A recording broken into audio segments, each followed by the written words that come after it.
Hi, iPhone എല്ലാവർക്കും service ചെയ്യാമെന്ന വീഡിയോയിലേക്ക് എല്ലാവർക്കും സ്വാഗതം.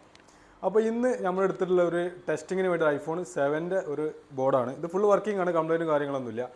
അപ്പോൾ ഒരു റീഡിങ് നോക്കിയിട്ട് നമുക്കൊരു കംപ്ലൈൻറ്റ് എങ്ങനെ ഐഡൻറ്റിഫൈ ചെയ്യാമെന്ന് നമുക്ക് എല്ലാവരും ചോദിക്കില്ല. ഇപ്പോൾ ഒരു സെറ്റിൻ്റെ ഇപ്പോൾ ഒരു 100 മില്ലി ആംപിയർ ആണെന്നുണ്ടെങ്കിൽ അത് ഡിസ്ക് ആണോ, അതല്ല 240, 300, 600 വന്ന് എത്രയെന്നുള്ളതൊക്കെ അറിയണമെന്നുണ്ടെങ്കിൽ അതിൻ്റെ ഒരു ബേസിക് ഒരു പ്രിൻസിപ്പിളാണ്. ഇപ്പോൾ ഒരു ഫോൺ എത്ര ആംബിയർ വരെ എടുക്കുന്നുണ്ടെന്ന് നമുക്ക് ആദ്യം മനസ്സിലാക്കണം. അപ്പോൾ ഒരു വർക്കിംഗ് സെറ്റിങ്ങിൻ്റെ ആംബിയർ എത്ര നമുക്ക് അറിഞ്ഞാൽ മാത്രമേ എന്തുള്ളൂ, ഒരു പ്രോബ്ലം വന്ന സെറ്റ് നമുക്ക് അത് പ്രശ്നമാണോ അല്ലേ എന്നുള്ള അറിയാൻ കഴിയുള്ളൂ. അപ്പോൾ ഈ ഒരു സെറ്റ് ഇപ്പോൾ നോർമലി ഒരു 600-700 മില്ലി ആംബിയർ ആണ് എടുക്കണമെന്നുണ്ടെങ്കിൽ ഇത് എടുക്കുന്നത് ഒരു 1500, 2000 അല്ലെങ്കിൽ 2 mAh വരെയൊക്കെ എടുക്കണമെന്നുണ്ടെങ്കിൽ, അതായത് 2 ആംബിയർ വരെയൊക്കെയാണ് എടുക്കണമെന്നുണ്ടെങ്കിൽ നമുക്ക് മനസ്സിലാക്കാതെ കംപ്ലൈൻറ്റ് ആണെന്നുള്ളത്. എപ്പോഴും നമ്മളൊരു പ്രോബ്ലം ഐഡൻറ്റിഫൈ ചെയ്യുന്നത് എങ്ങനെയാണ്, അതിൻ്റെ എക്സാക്റ്റ് വാല്യൂ എത്രയാണെന്ന് അറിഞ്ഞിട്ട് വേണം നമ്മളതിൻ്റെ റിപ്പയർ ചെയ്യാൻ വേണ്ടിയിട്ട്. അപ്പോൾ ഈ സെറ്റ് 2 ആംബിയർ എടുക്കുന്നുണ്ടെന്ന് ഇത് കംപ്ലൈൻറ്റ് ആണെന്നുള്ളതും വർക്കിംഗ് സെറ്റ് എടുക്കേണ്ട റീഡിങ് എത്രയെന്നുള്ള അറിഞ്ഞാൽ മാത്രമേ 2 ആംബിയർ എടുക്കുന്നത് കംപ്ലൈൻറ്റ് ആണെന്ന് നമുക്ക് മനസ്സിലാക്കാൻ കഴിയുള്ളൂ. കാരണം ചില കേസിൽ സെറ്റ് ഒരു 70%, 80% ഷോർട്ട് ആണെങ്കിൽ ചില സമയത്ത് ചില സെറ്റ് നല്ല ഹീറ്റ് ആവും, പക്ഷേ സെറ്റ് ഓൺ ആവും. ഇതേപോലത്തെ പവർ സപ്ലൈ ഉണ്ടെങ്കിൽ മാത്രം നമുക്കത് അറിയാൻ കഴിയുള്ളൂ. അപ്പോൾ നമുക്ക് നോക്കി നോക്കാം. ഇതൊരു ഐഫോൺ 7ൻ്റെ ബോർഡാണ്. ഈ ബോർഡിൽ ഓണാക്കുമ്പോൾ, അതായത് ഇനീഷ്യൽ ബൂട്ടിങ്ങിൽ എത്ര എടുക്കേണ്ടതെന്നുള്ളതും സ്റ്റാൻഡ് ബൈ മോഡ് വന്നതിലിപ്പോൾ ഈ ബാറ്ററി ബാക്കപ്പ് നിൽക്കാത്ത സെറ്റുകളുണ്ടാവും. ഇപ്പോൾ ചില സെറ്റുകൾ ഇപ്പോൾ രാത്രി 100% ചാർജ് ആക്കിയിട്ട് രാവിലെ ആക്കുമ്പോൾ കുറഞ്ഞു പോകുന്നുണ്ടാവും. അതിനുള്ള കാരണങ്ങൾ എന്താണെന്നൊക്കെ നമുക്കൊരു മീറ്ററിൽ നോക്കിയിട്ട് നമുക്ക് ചെക്ക് ചെയ്യാൻ കഴിയും. ഇതാണ് ബൂട്ട് കേബിൾ. നമുക്കിതിവിടെ പ്രീസെറ്റ് സെറ്റ് ചെയ്യാൻ കഴിയും. 4 വോൾട്ട് 3 ആംപിയർ നമ്മൾ സെറ്റ് ചെയ്തിട്ടുള്ളത്. നമ്മളിത് ഓണാക്കുകയാണ്. ഓണാക്കി കഴിഞ്ഞ് കഴിഞ്ഞാൽ ഫസ്റ്റ് ഇനീഷ്യൽ പവർ ബട്ടൺ അമർത്തുമ്പോൾ വേണ്ട ജസ്റ്റ് 50, 55 വരെ പോയിട്ട് അത് 0 ആവും. ഇപ്പോൾ വർക്കിംഗ് സെറ്റാണ്. ജസ്റ്റ് ഒരു വട്ടം നിൽക്കുമ്പോൾ തന്നെ കണ്ട 51, 56 വരെ പോയിട്ടാണ് അത് 0 ആവുന്നത്. ചില കേസിൽ ഇപ്പോൾ ഐഫോൺ 7ൻ്റെ ഒക്കെ PP 3.0 നാനിൻ്റെ വോൾട്ടേജ് ഒക്കെ ഷോർട്ട് ആവുകയാണെന്നുണ്ടെങ്കിൽ ചിലപ്പം ഒറ്റ പവർ ബട്ടൺ നിൽക്കുമ്പോൾ തന്നെ 300, 400 വരെ പോയിട്ട് നിൽക്കുന്ന കംപ്ലൈൻറ്റ് ഉണ്ട്. അപ്പോൾ അതൊരു 3 പോയിൻറ്റ് വോൾട്ടേജ് പവർ സെക്ഷൻ്റെ ഔട്ട്പുട്ട് പവറിൻ്റെ സെക്കൻഡ് വോൾട്ടേജ് ഷോർട്ട് ആയതുകൊണ്ടാണ് അങ്ങനെ വരുന്നത്. അപ്പോൾ ഇത് നമ്മൾ നോക്കുകയാണെങ്കിൽ ഓണാക്കുന്ന വർക്കിംഗ് ബൂട്ട് ആംബിയർ എത്ര നോക്കി നോക്കുക. 56 വന്നു, 93, 164, 70, 80, 89 ഉണ്ട്. അത് കൂടുന്നുണ്ടാ? ഇത് ഓണാവണില്ലടാ. ഇത് കംപ്ലൈൻറ്റാ, ഈ ബൂട്ട് കേബിൾ കംപ്ലൈൻറ്റാ.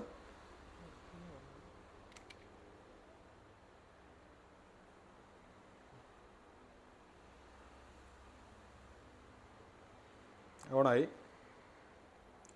144 വന്നു, 170, 80 ഉണ്ടാ, 300. ഇതാണ് ഇതിൻ്റെ ഫസ്റ്റ് ഇനീഷ്യൽ സ്റ്റേജിൽ എടുക്കുന്ന ബൂട്ടിങ്ങിൻ്റെ മില്ലി ആംബിയർ ആണ്. 450, 500, 600 ഇത് കൂടി കഴിഞ്ഞപ്പോൾ ഇപ്പോൾ ജസ്റ്റ് ബൂട്ടിങ് ആപ്പിളിലൊക്കെ കാണിച്ചിട്ടുള്ളൂ. ഇതേ കേസിൽ കേട്ടോ, അതിപ്പോൾ 1.9 വരെ പോയി, 1.8 വരെ പോയി, ഈ സെറ്റ് ഫുള്ള് കംപ്ലീറ്റ് ഓണായി വന്നു. നേരെ ഡിസ്പ്ലേ ഓഫാക്കിയപ്പോൾ എന്തായും, നേരെ കറങ്ങി സ്റ്റാൻഡ് ബൈ മൂടായി. ഇപ്പോൾ സെറ്റ് ഫുള്ള് ഓണായി. ഇതിൻ്റെ പാസ്വേഡ് എത്ര? ഇതിൻ്റെ പാസ്വേഡ് എത്ര? പാസ്വേഡ് അറിയില്ല, ഇല്ല, കിട്ടിയിട്ടില്ല. അപ്പോൾ ഇത് ഒരു നോർമലി ഇതിപ്പോൾ ഫുൾ ബ്രൈറ്റ്നസ് ആയിട്ടുള്ളത് എടുക്കുമ്പോഴുള്ള ആംബിയർ, കാരണം സിമ്മോ കാര്യങ്ങളൊന്നുമില്ല. ഇത് സിമ്മില്ലാത്തതിന് എടുക്കുമ്പോഴുള്ള ആംബിയർ ഉണ്ട് 300.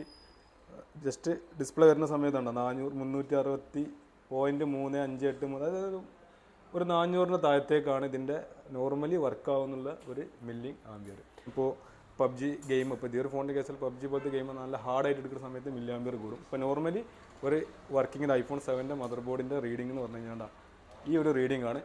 ഇനി ഇതേ സെയിം സെറ്റിന് ചില കസ്റ്റമർ വന്നിട്ട് നമ്മളോട് പറയുന്നത്, ഇത് രാത്രി ചാർജ് ചെയ്ത് കഴിഞ്ഞ് കഴിഞ്ഞാൽ രാവിലെ ആകുമ്പോഴേക്കിന് ഓഫായി പോകും, അല്ലെങ്കിൽ 100-ൽ കുത്തിവെച്ചാൽ പോലും ചിലപ്പം രാവിലെ ആകുമ്പോൾ 70, 50, ചിലപ്പോൾ 0 വരെ ആയിട്ടുണ്ടാവും. അങ്ങനെ വരുന്ന സെറ്റ് നമുക്ക് ചെക്ക് ചെയ്യാൻ ഇതേപോലെ സ്റ്റാൻഡ് ബൈ മോഡിലേക്ക് കൊണ്ടുവരാം. സെറ്റ് ഇപ്പോൾ ഇതാണ് ഓണാണ്. ഓണാക്കിയതിന് ശേഷം സ്റ്റാൻഡ് ബൈ മോഡ് കൊണ്ടുവന്നു കഴിഞ്ഞാൽ നമുക്കിവിടെ കറക്റ്റ്, അതായത് ആംബിയർ വളരെ ലോ ആയിട്ട് വരും. ഒരു ഏകദേശം ഒരു 0.12 to 50 വരെ വന്നിട്ട് നേരെ 0 വരുന്ന ഒരു കണ്ടീഷനിൽ എത്തുന്നുണ്ടോ എന്ന് നോക്കാം. ജസ്റ്റ് നോക്കാം. നമുക്കിതിപ്പോൾ 59, 61, 66.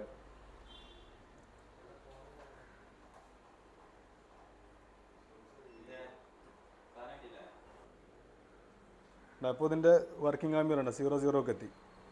അങ്ങനെ 00 എത്താതെ ഒരു 100, അതേപോലെ തന്നെ ഒരു 200, 150, 250 ഒക്കെ നിൽക്കുകയാണെന്നുണ്ടെങ്കിൽ ആ സെറ്റ് ഒരിക്കലും എന്ത് ചെയ്യില്ല, സ്റ്റാൻഡ് ബൈ മോഡിൽ അത്രയും മില്ലി ആമ്പർ കൺസ്യൂം ചെയ്യുന്നുണ്ട് എന്നുണ്ടെങ്കിൽ ആ സെറ്റിന് ബാക്കപ്പ് ഇഷ്യൂസ് ഉണ്ടാവും. അത് ചിലപ്പോൾ ഫിംഗർ പ്രിൻ്റിൻ്റെ പ്രശ്നമാവാം, അല്ലെങ്കിൽ ഏതെങ്കിലും നെറ്റ്വർക്ക് വെച്ച് ചെറിയ ലീക്കേജ് ഷോർട്ട് ആയതാവും, എന്തോ ആവും. അതിപ്പോൾ ജസ്റ്റ് ഒരു 000 എത്തി, ഇനി ഒന്നും എടുക്കില്ല. ഇനി സ്റ്റാൻഡ് ബൈ മോഡിൽ ജസ്റ്റ് എന്താ പറയുക, ഒരു 10 to 15 വരെ വന്നിട്ട് മാത്രമേ പോവുള്ളൂ. അത് എന്തെങ്കിലും നോട്ടിഫിക്കേഷനോ അങ്ങനെ എന്തെങ്കിലും വാട്സപ്പ് സ്ക്രീൻ ഓൺ ആവുന്ന സമയത്ത് മാത്രമേ ഇവിടെ എന്ത് ചെയ്യുള്ളൂ, ആംബിയർ എടുക്കുള്ളൂ. ഒരു മില്ലി ആംബിയർ എടുക്കണില്ല. ഇങ്ങനെയാണ് സെറ്റ് സ്റ്റാൻഡ് ബൈ മോഡിൽ ഉണ്ടെന്നുണ്ടെങ്കിൽ ആ സെറ്റിന് ബാക്കപ്പ് ഇഷ്യൂസോ കാര്യങ്ങളോ ഒന്നും ഉണ്ടാവില്ല, പക്കായിട്ട് വർക്കാവും. നമ്മൾ ജസ്റ്റ് ഒന്ന് ഓണാക്കുകയാണ്. ഓണാക്കും വേണ്ട, ആ ഓണാക്കുന്ന പവർ കൺസപ്ഷൻ ഇവിടെ കാണിക്കുന്നുണ്ട്. 2, 3. നമ്മൾ സ്റ്റാൻഡ് ബൈ മോഡ് പോയി കഴിഞ്ഞ് കഴിഞ്ഞാൽ വീണ്ടും അത് 0 ഒക്കെ തന്നെ വരും. ഉണ്ട്. അപ്പോൾ കംപ്ലീറ്റ് എന്തായി, സ്ലീപ്പ് മോഡ് പോയി. ബോർഡിൻ്റെ കംപ്ലീറ്റ് മദർ ബോർഡും സ്ലീപ്പ് മോഡ് പോയി. ലാസ്റ്റ് 0 ആവും. അങ്ങനെ 0 ആവുന്ന ഡിവൈസുകളാണെന്നുണ്ടെങ്കിൽ യാതൊരു കാരണവശാലും അതിന് ബാക്കപ്പ് ഇഷ്യൂസോ കാര്യങ്ങളോ ഉണ്ടാവില്ല. ഇനി അതല്ല, നിങ്ങൾക്ക് ബാറ്ററി മാറ്റി കൊടുത്തു, ഇപ്പോൾ നിങ്ങൾക്ക് ഒരു സെറ്റ് കസ്റ്റമർ സെറ്റ് കൊണ്ടുവന്ന് നിങ്ങൾ ബാറ്ററി ഇങ്ങനെ മാറ്റി കൊടുക്കും, അതാ ബാറ്ററിൻ്റെ പ്രശ്നമാണ്. കാരണം ചെറിയ മൈന്യൂട്ട് ഷോർട്ടോ കാര്യങ്ങളോ ചാർജിങ് ഐസിക്കോ അല്ലെങ്കിൽ ടൈസ്റ്ററിനോ കമ്പനി ഉണ്ടെങ്കിൽ പോലും എന്ത് ചെയ്യില്ല, നമുക്ക് ഇതേപോലെ ഷോർട്ടോ കാര്യങ്ങളോ ചിലപ്പോൾ കാണിച്ചെന്നിരിക്കില്ല. അപ്പോൾ അങ്ങനത്തെ ഇഷ്യൂ ഉണ്ടെന്നുണ്ടെങ്കിൽ ഇതേപോലെ നമുക്ക് എന്ത് ചെയ്യുമ്പോൾ ചെക്ക് ചെയ്യാൻ കഴിയും. അപ്പോൾ ജസ്റ്റ് 0 വരുന്നുണ്ട് എന്നുണ്ടെങ്കിൽ സെറ്റിന് യാതൊരുവിധ പ്രശ്നങ്ങളും ഉണ്ടാവില്ല. 0 അല്ല എന്നുണ്ടെങ്കിൽ അത് നമുക്ക് ചെക്ക് ചെയ്ത് നോക്കേണ്ടി വരും.